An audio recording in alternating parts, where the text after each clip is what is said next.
갑시다. 오케이. 위에서 지금 기다리고. 그래, 알았어요. 1 대통령. 나 만약에 그걸 선진화 또 기업이 현장에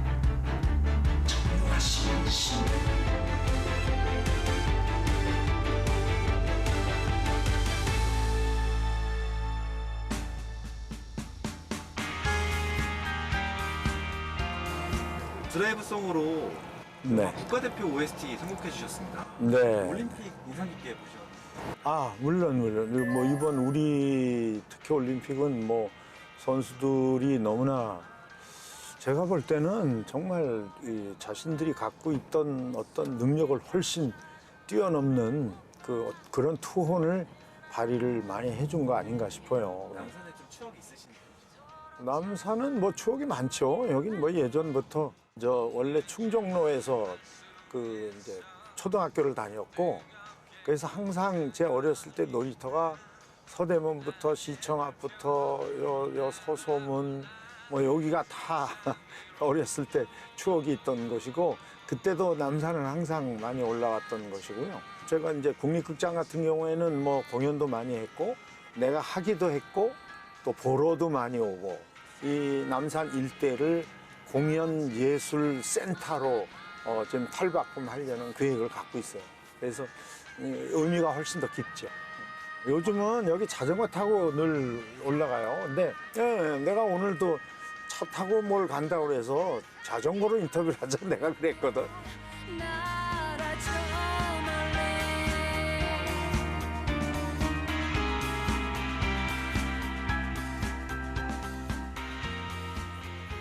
나 학교 다닐 때 중학교 때 사격하라 그래서 사격.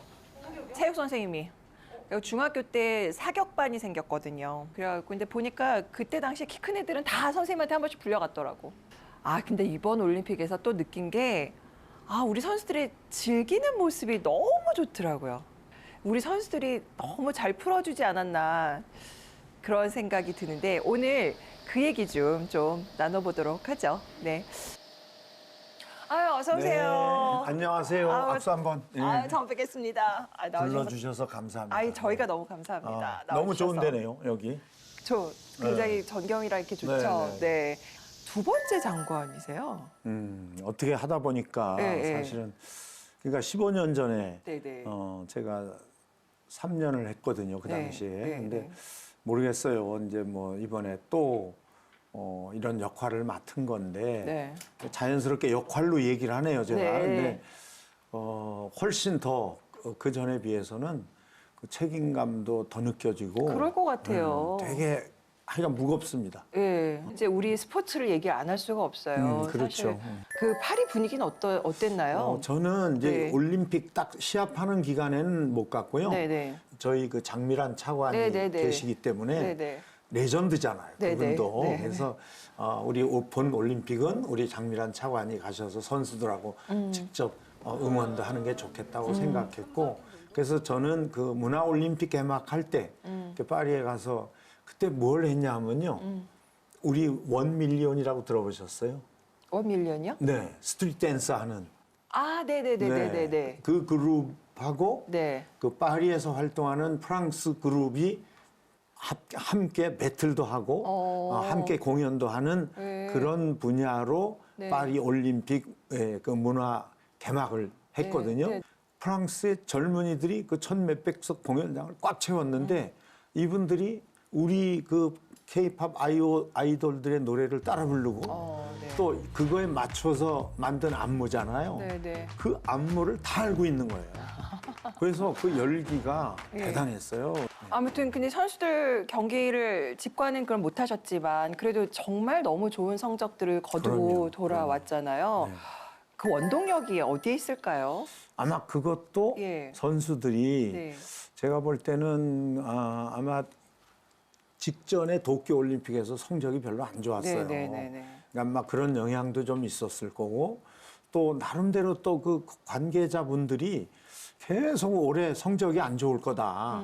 뭐 그러면서 아주 비관적인 그런 그 결론을 많이 내놨어요. 네네네. 그러니까 아마 선수들이나 지도자 입장에서는 참 마음이 아팠을 거예요. 네, 받아들이기도 힘들고 네. 시합도 전부터 이미 뭐 이번엔 망했다. 뭐 이 메달 못 딴다. 이번엔 뭐 순위도 굉장히 이런 식의 그 전망을 내놓았기 때문에 네.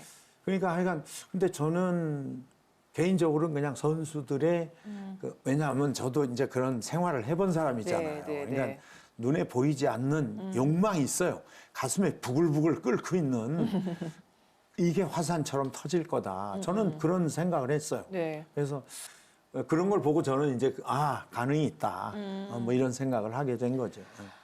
그런가 하면 또 안타까운 좀 왜 어떻게 된 거지 하는 그런 소식도 좀 들려왔어요. 그러니까 뭐 이제 얘기를 안 할 수가 없는데 이제 안세영 선수의 얘기들.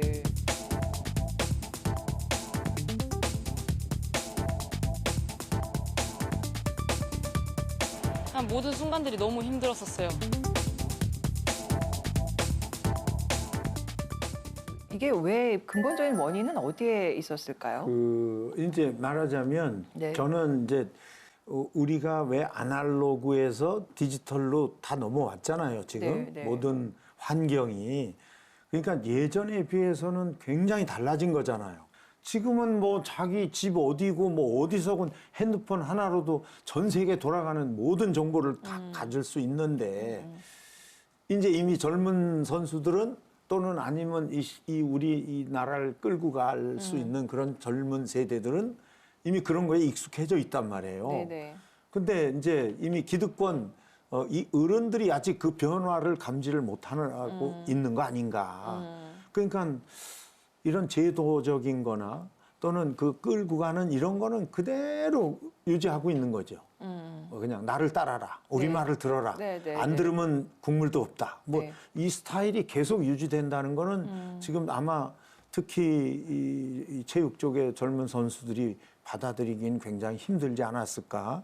물론 이제 그런 얘기는 해요. 그렇게 해서 뭐 너무 그런 거를 허락을 하면 뭐 공평하게 뭐 그렇지 않은 선수들한테는 또 뭐 혜택을 줄 수가 없다. 근데 저는 쓸데없는 걱정이라고 생각해요.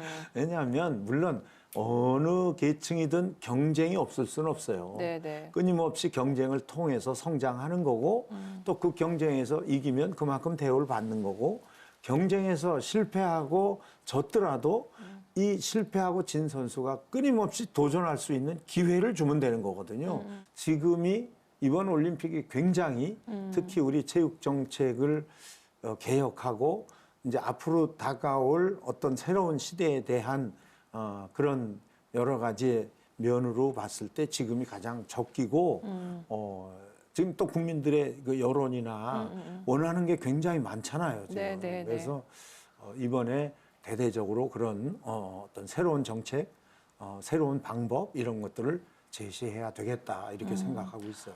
그러니까 지금 말씀하신 것은 이제 각 뭐 배드민턴 협회 비단 거기뿐만이 아니라 이제 각 협회들이 어쩌면 오래된 관행에서 오는 경직성들이 있다. 그렇죠, 지금 그렇죠. 그거를 맞습니다. 지적하는 말씀이시라고 네, 네, 네. 해석하면 될 것 같은데 장관님 그 부서에서 그런 쪽을 좀 개혁할 계획들을 세우고 계신 건가요? 그럼요. 지금 벌써 꽤 오래 전부터 이제 여러 가지 그 방법을 통해서 정책도 안을 만들고 또 네. 그동안에 제가 물론 체육 분야뿐 아니라 이제 저희 관련된 모든 분야의 현장에 있는 분들을 거의 다 만났어요. 사실은 한 200여 차례 이상 제가 간담회도 했고 그분들 의견을 듣기 위해서 굉장히 많은 공을 들였거든요.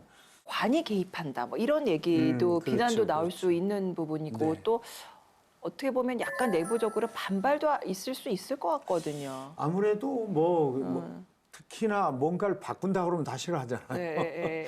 개혁자가 나오면 다 싫어해요.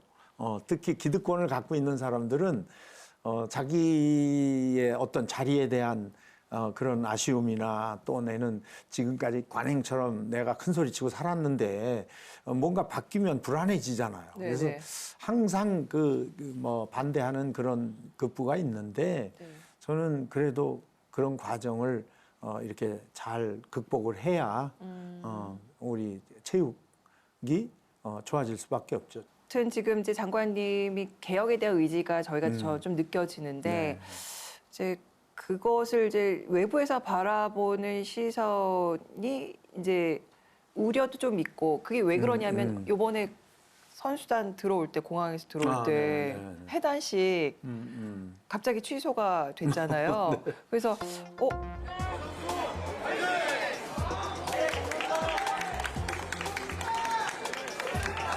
대한체육회는 애초 공항 별도 장소에서 공식적인 해단식을 예고하고 단상까지 마련했지만 갑자기 장소가 바뀌면서 지역 체육회 관계자들과 귀국한 선수들이 뒤엉키는 촌극을 빚기도 했습니다.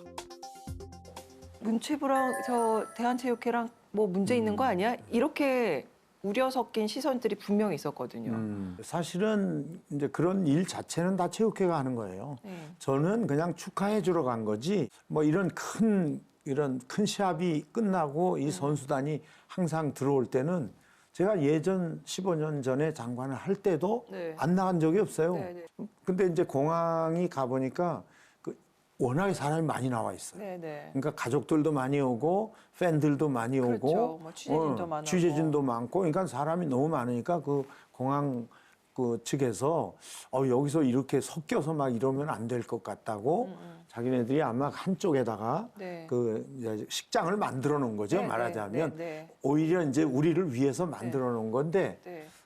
글쎄요 이제 왜 그랬는지는 저도 모르겠어요. 그러니까 중간에 갑자기 뭐 선수들 피곤하다. 뭐 그래서 빨리 끝내겠다 뭐 이렇게 해서 그냥 했는데 뭐 여러 이유가 있겠죠 아무래도. 대한체육회에서 문체부에다 좀 약간 불만을 드러낸 거 아닌가요? 뭐 그럴 수도 있겠고. 아니 왜냐하면 그 전부터 이제 여러 그 개혁을 얘기했고 네. 방법도 바꾸겠다 그러고 이제 끊임없이 많은 그 권유를 했거든요. 네. 예전에 제가 2008년도 그 북경 올림픽 때는 아주 뭐 그 해단식을 공항에서도 뭐 잠깐 했고 여기 광화문 세종문화회관 앞에까지 와서 해단식을 하고 거기서부터 시청 앞까지 걸어서 퍼레이드도 했어요. 그럼 뭐 그때도 엄청 피곤했을 텐데 선수들이 굉장히 기분 좋아했고 뭐 이제 항상 그런 과정은 있었어요. 그러니까 네. 예. 조금 피곤하고 그랬더라도 국민들의 그 정말 그 환영도 받아주고 네. 그렇게 했었으면 참 좋았을 뻔했지 않았나 네. 뭐 그런 생각이 들었어요. 그런 아쉬움이 좀 남긴 남습니다, 확실히.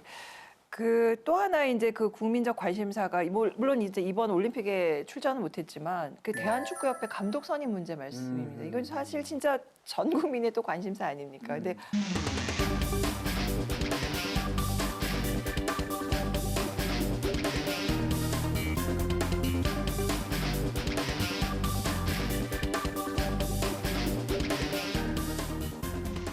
근데 이제 항상 네. 우리가 체육단체 뭐 이 관해서 뭘 하면 네. 뭐 FIFA에서 월드컵을 못 나오게 할 거다. 이제 관이 개입을 하면 뭐 아니면 IOC가 뭐 올림픽에 이제 뭐 국가 태극기 들고 못 나오게 할 거다. 네, 뭐 네. 이런 얘기들을 많이 하죠. 근데 그런 정도가 되려면요.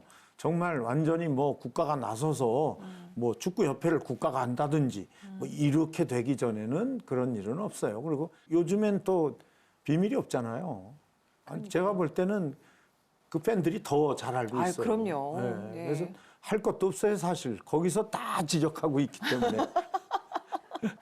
홍명보 감독은 되게 어떤 그 축구의 정말 대스타이고 국민적 영웅이기도 하고 근데 또 여기에 대해서 문제점을 지적한 다른 선수들의 얘기도 너무 또 귀 기울여지는 얘기들이거든요. 그렇죠. 이제 거기에 많은 그런 강화위원들도 있고 네, 네, 네, 뭐 그렇습니다. 같이 뭔가를 의사결정을 하고 의논하고 해야 될 사람들이 일단 그런 거에 대해서 전혀 모르고 있었다. 뭐 우리는 완전 배제됐다. 뭐 이런 얘기들을 하기 시작하면서 이게 불거진 거잖아요. 네, 사실은. 그렇습니다. 또 이제 근래에 성적도 되게 안 좋았고 네.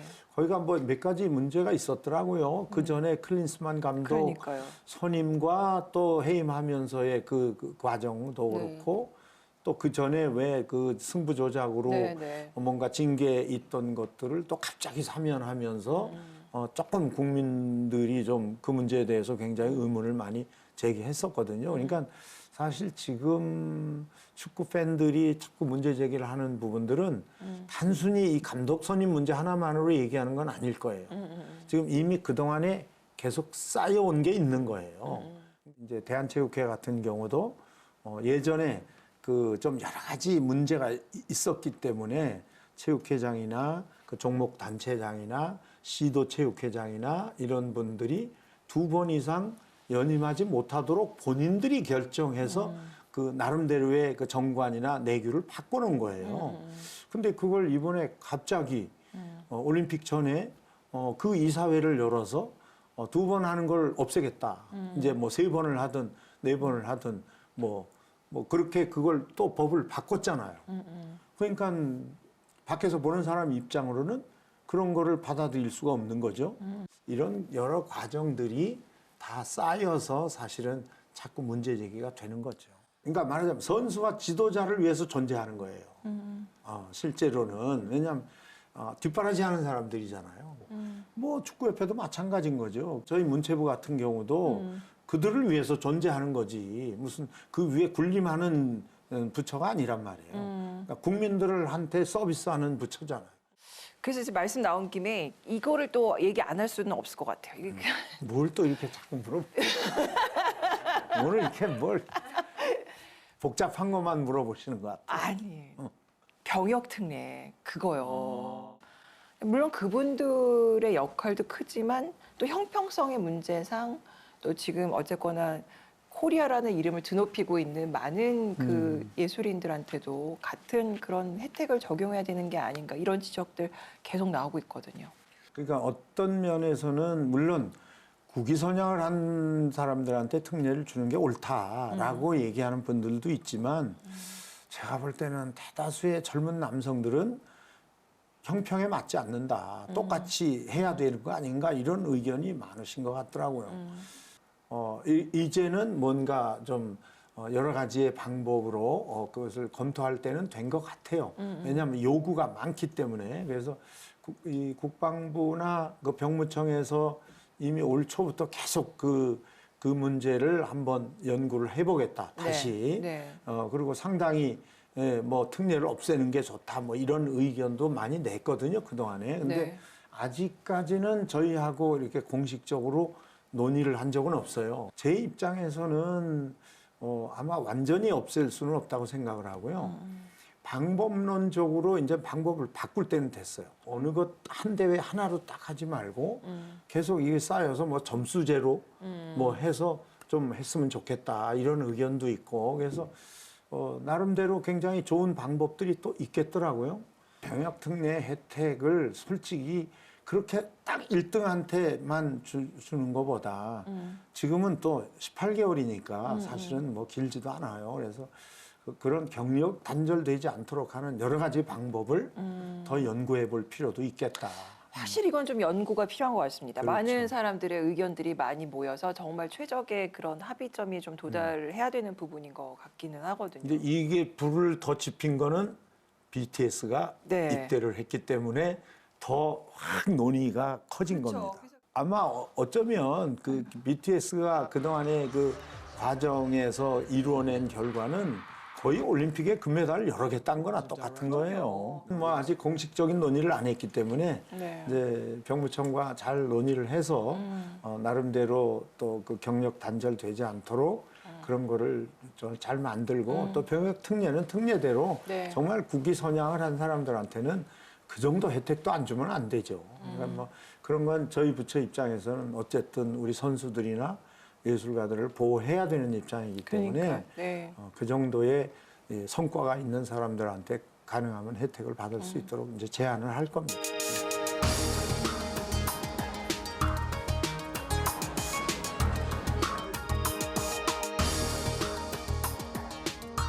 얼마 전에 최민식 배우가 영화 값이 너무 비싸다, 나라도 안 간다 이런 얘기를 했어요. 근데 이제 물론 이제 그 사용자 입장에서는 이거 올랐으니까 비싸졌다 이런 생각을 할 수도 있지만 또 한편으로는 극장주 입장에서는 이 OTT와 이 코로나 사태에 대해서 굉장히 경영적인 또 어려움을 겪은 것도 사실이거든요. 그렇죠. 근데 이제 극장의 입장에서는 아마 극장 가격을 올린다고 해서 해결되진 않을 거예요. 네. 왜냐하면 이미 뭐 지금 말씀하신 것처럼 OTT라는 새로운 플랫폼이 생겼기 때문에 네. 이제 자꾸 비교를 하는 거잖아요. 네. 손님이 안 오니까 그나마도 가격이라도 올려서 뭘 보충을 하겠다. 근데 결국 그런 거에 대한 대비를 안 하면 계속 악순환일 거고요. 또 우리 최민식 배우가 아마 그런 얘기를 한 거는 그게 제가 생각할 때는 그냥 좀 비싸졌다. 그냥 그렇게 얘기한 거예요, 사실은. 네네네. 그러니까 뭐 그냥 피부적으로 느낀 거를 얘기한 건데 제 생각에도 지금은 결국 극복할 수 있는 건 좋은 영화를 만드는 거예요. 그러니까 좋은 영화를 만들 수 있으려면 감독과 또 스태프들과 좋은 배우들과 이런 사람들이 많이 나와야 되잖아요. 결국은. 그러니까 저희 입장에서는 지금 계속 좋은 영화를 만들 수 있도록 이제 그 제공을 해야죠. 그러니까 영화인들이. 다양하게 좀 장르가 있었으면 좋겠는데 저는 미국의 헐리우드가 그만큼 큰 것도 미국이 이미 일찍부터 영화는 예술로 접근하는 것보단 산업으로 접근한 거거든요.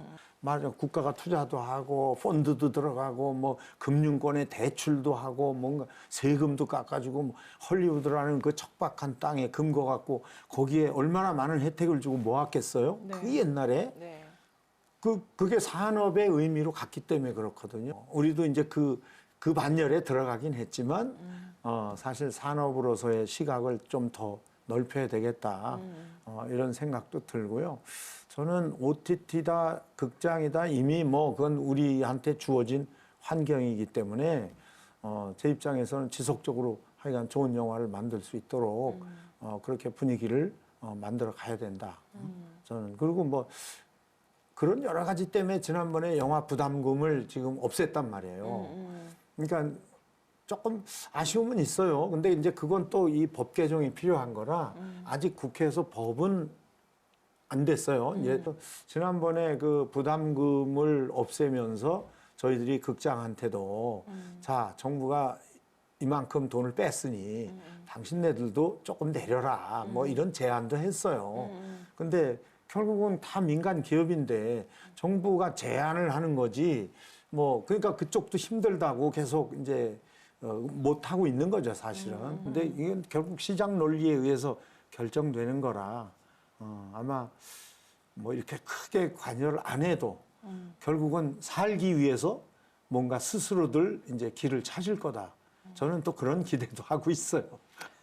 한국의 제작비가 높아서 일본으로 지금 눈길을 돌리고 있다 이런 얘기를 제가 기사에서 봤어요.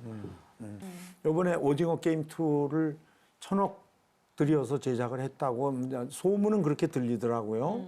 그러니까 지금 그 시리즈 드라마를 1,000억씩 들여서 과연 제작할 수 있는 국내 제작사가 경쟁을 할 수 있을까? 뭐 굉장히 힘든 거죠, 사실은. 그렇죠. 네. 우리가 이제 뭐 어쨌든 아이디어나 여러 가지를 잘 써서 저 비용의 고효율로 갈 수밖에 없어요. 근데 저는 옛날 사람이잖아요. 아니 그러니까 옛날에 드라마를 한 사람이잖아요. 예, 뭐, 네네네. 아니 그러니까 어떤 시절에 드라마를 했냐. 저는 아침에 나오면 그 방송사에서 그 드라마를 MBC에서 찍을 때 되게 이제 뭐 지방을 간다든가 그러면 새벽에 2시, 3시 모여요. 그 왜 2시, 3시에 모이겠어요? 그 전날 밤에 하면 하루치 돈이 더 나가잖아요. 하루 종일 찍고, 그 다음에 해지면 그 다음 장소를 어디 전라도에서 찍다 강원도로 간다 그러면 다시 버스 타고 밤새 강원도를 가잖아요. 그러면 일단 호텔비 안 들잖아요. 아니 정말 그런 시절로 드라마를 찍었어요. 해 뜬다고. 해 빨리 뜨기 전에. 그럼 나중에는 해가 올라오기 시작하면 이제 그늘을 찾아다니는 거예요. 왜냐면 밤신을 찍어야 되니까, 맞춰야 되니까. 안 맞추면 하루 더 해야 되잖아. 그때 우리가 우스갯소리로 스티븐 스필버그를 불러다가 우리와 똑같은 조건으로 드라마를 한번 찍어보게 하자. 과연 이 사람이 성공적으로 찍을 수 있는지. 절대 못 찍을 거다 그랬어요, 사실. 드라마를 그렇게 정말 돈 생각도 안 할 때예요, 그때는. 정말 최선을 다해서 뭔가 그거에 막 흥분하고. 예술가의 혼이다. 뭐. 그렇죠, 그렇지. 말하자면. 장인 정신을 갖고. 예. 그러니까 그런 것들이 쌓여서 사실은 우리가 오늘날 드라마로, 영화로.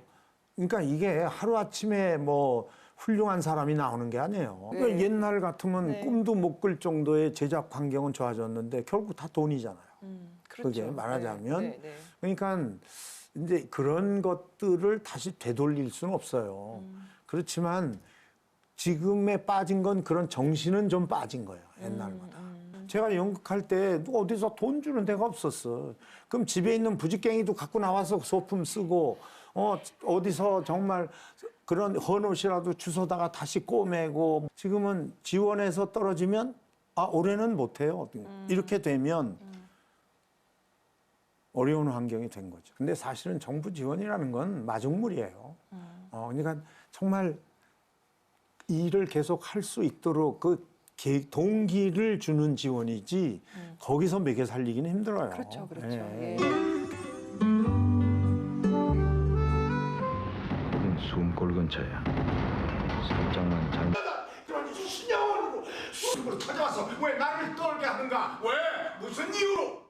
연기 끈은 계속 놓지 않으시는 거죠? 아니 뭐 그거야 제가 평생 한 일이고 네. 사실은 지난번 이제 15년 전에 장관을 끝내고 난 다음부터는 대중매체는 안 했어요. 네. 왜냐하면 또 사실은 현장으로 내가 돌아가서 드라마나 영화를 찍기에는 좀 부담스러웠고 또 현장에 있는 우리 동료들도 또 부담스럽잖아요. 또 제가 와서 또 내 나이에 맞는 역할을 가져가면 또 그만큼 어떤 누군가는 그 역할을 할 사람이 못하게 될 수 있지 않나 뭐 이런 걱정도 하고 그래서 그쪽은 이제 손을 안 댔고 근데 연극은 어차피 돈 되는 일이 아니기 때문에 그거는 그냥 그런 의미로 네. 해야 되겠다. 그래서 그때 아마 우리 그 이해랑 선생님이라고 네. 왜 네, 네, 잘 연출하셨던 알습니다. 예, 네, 네. 그때 이제 100주년 그 기념 네, 뭐 네. 공연을 이해랑 연극상을 탄 사람들이 하자 기념으로 그래서 아마 제가 어떻게 끼게 됐고 네, 네, 그래서 네. 그때 이제 햄릿을 했죠. 네. 그래서 제가 볼 햄릿은 때 워낙 젊을 때부터 많이 하죠. 많이 했죠. 근데 그렇죠. 그게 아마 6번째 햄릿이었다고 생각을 하는데 예. 그러니까 보통 5년 주기로 했어요 햄릿을. 네. 왜냐하면 제가 햄릿한 게 대부분 이 극장이 개관할 때 그래서 개관 공연으로 햄릿을 많이들 했어요. 이순재 선생님이 햄릿을 못 해봤다고 그렇게 아쉬워하시더라고요. 아니 그래서 내가 그 개관 공연 때마다 햄릿을 하게 됐는데 네. 아마 그때 최고령 햄릿을 하지 않았을까요? 그때는 그래서 내가 정말 그때도 내가 이건 내가 하면 안 된다. 젊은 사람들 후배들 하고 나는 단역으로 가겠다. 이제 이랬는데 그때 기본 연령이 보통 한 70쯤 됐을 거예요. 그때 참여한 사람들이. 그래서 하여간 뭐 그때 오피리어 역할을 윤석화 씨가 했거든요. 네. 윤석화 씨도 환갑을 지난 나이에 이제 오피리어를 한 거고. 그리고 이제 그 뒤에 한 게 이제 파우스트. 그래서 제가 원래 파우스트도 아주 오래전에 그 사탄, 네네네. 그 악마 역할을 메피스토펠레스를 네. 했거든요. 국립극장에서. 네, 네. 근데 이번에는 이제 그 파우스트 역할을 한 거죠. 그래서 굉장히 그 어려운 역할입니다. 그것도. 그래서 그러니까 어떻게 보면 굉장히 복이 많으신 분이세요. 그러니까 복이 많은 거예요? 그게? 그럼요. 남자 배우들이라면 꿈꾸는 역할들이 진짜 연세가 지나고 나서도 그 역할도 하시고 또 관운도 있으셔서 관운? 장관도 2번 하시고. 글쎄요. 뭐 그게 운이 좋은 건지 아니 물론 이제 아니면 고생문을 계속 걷고 있는지는 잘 모르겠지만 둘 중에 뭐가 더 힘드세요? 힘든 거는 뭐 아무래도 창작의 그게 힘들죠. 그거는 정신적으로 굉장히 많이 왜냐하면 그건 뭘 만들어내야 하는 거니까 무에서 유를 만드는 거잖아요. 근데 이제 이런 공직은 네. 이제 그만큼 사실은 그 국가 일이잖아요. 어쨌든. 그러니까 그거는 뭐 개인을 희생할 수밖에 없고 모든 걸 다 버리고 거기에 이제 매진을 해야 되니까 지금은 말 그대로 2번째 하는 거라 예전보다는 훨씬 더 자유롭고 넓히고 정말 다 해주고 싶어요, 저는. 그리고 지금 뭐 예전에는 지역에도 국립 뭐 단체, 예술단, 국립단체, 국립시설 뭐 이런 걸 만든다 그러면 일단 반대를 먼저 했어요. 왜냐하면 그건 뭐 국가 예산이 다 들어가야 되는 거니까. 근데 지금은 정말 더 만들고 싶어요. 사회주의 국가인 러시아에 가서 내가 당신네 국립극장을 한번 봅시다. 15년 전에 그 방문해서 회담할 때 그랬더니 어디를 가시겠냐고. 그래서 국립극장. 나는 장충동에 있는 거 하나밖에 생각을 못 하잖아요. 하나밖에 없으니까. 그랬더니 모스크바에는 국립극장이 400개 있습니다. 그 내가 뭔 소리냐고. 400개요. 아니 다 국가가 하는 거죠 거기는. 다 그렇죠. 월급 주는 거예요 그렇죠, 국가가. 그렇죠. 어. 네. 그러니까 그래. 아니 근데 지금은 그렇게 하고 싶어요. 정말. 응? 근데 또 이거 방송 나가면 난리 날 것 같긴 해요. 저 사람 미쳤나 보다 할 건데. 아니 정말 그렇게 해서 왜냐하면 독일 같은 나라는 사회주의 국가도 아니지만 어떤 도시에 가도 오페라 극장이 다 있어요. 그리고 그 극장에 가면 합창단, 솔리스트 성악가, 교향악단 뭐 하여간 없는 데가 없어요. 그 실제로 독일의 극장에 가보면 아마 한국 음악가들 빼면 운영이 어렵지 않을까 생각될 정도로 한국의 많은 성악가들이 합창단에 솔리스트로 오케스트라에 다 일하고 있습니다. 난 그 사람들 데려오고 싶어요, 정말. 일자리가 없어요, 여기는. 그 사람들이 와서 연주로 먹고 살 수가 없어요. 근데 이게 문제는 뭐가 있냐 하면 여기에 투자해서는 결과가 안 나온다고 생각하는 게 문제인 거지. 눈에 보이지 않는 거잖아요. 근데 미래를 위해서는 지금 우리가 OTT가 나오고 뭐 이 걱정하고 극장이 어렵고 결국 예전부터 그렇게 보이지 않고 들리지 않는 것에 투자를 안 해버릇했기 때문에 지금 이런 현상을 맞이하고 있는 거거든요. 그래서 해줘야 된다, 아이가. 장관님이 연기자로서 직접 무대에서 직접 박수를 받는 것과 내가 지원해준 선수나 예술인들이 무대에서 박수 서 있을 때 내가 박수를 보내는 것. 둘 중에 어떤 게 더 뿌듯하고 기쁘실까요? 지금 입장에서는 네. 오히려 내가 박수를 보내주는 게 훨씬 뿌듯해요. 그러니까 그거는 물론 금방 지금 얘기처럼 결과가 금방 안 나올 수 있는 일이긴 하지만 아마 앞으로 한 10년쯤 뒤에 우리가 만들었던 어떤 정책으로 인해서 큰 결과가 나왔을 때 정말 뿌듯할 것 같아요, 저는. 네.